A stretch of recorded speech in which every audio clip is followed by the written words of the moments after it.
রামচন্দ্র শাখাকার সঙ্গে করে ধেনু বর্ষা করছে। আর ধেনু বর্ষা শ্রবণ করে আজকে সেই বাসির সুর শ্রবণ করি। সখারা যে যেখানে ছিল, নবলক্ষ ধেনুর পাল যে যেখানে ছিল, সবাই এসে একত্রিত হয়ে দাঁড়ালো আমার গোবিন্দের কাছে। দেখুন বা, গোবিন্দের বাসির সুরটা এমনই সুর, এই বাসির সুর একবার যদি বেজে দেয় আমাদেরকে সবকিছু ছেড়ে চলে যেতে হবে। কারণ ইহ সংসারে মা বলো, বাবা বলো, ভাই বলো, বন্ধু বলো, মা আস্তে আস্তে আস্তে ইহ সংসারে কিন্তু আমাদের কেউ আপন নয়।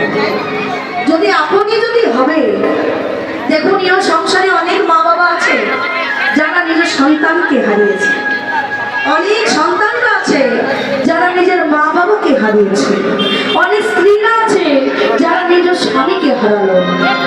তাহলে পরিবারের মানুষ যদি এগুলো যদি আমাদের হতো, তাহলে কেউ কি আমাদেরকে ছেড়ে যেতে পারতো গো মা?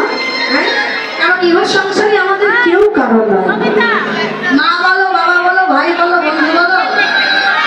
বাবা আস্তে আস্তে, বাবা যতদিন রোজগার করতে পারবে, যতদিন পকেটে দুটো টাকা থাকবে, যতদিন দুধলি বাজারে নিয়ে সংসারে দিতে পারবে, ততদিন সংসার সবাই ভালোবাসবে।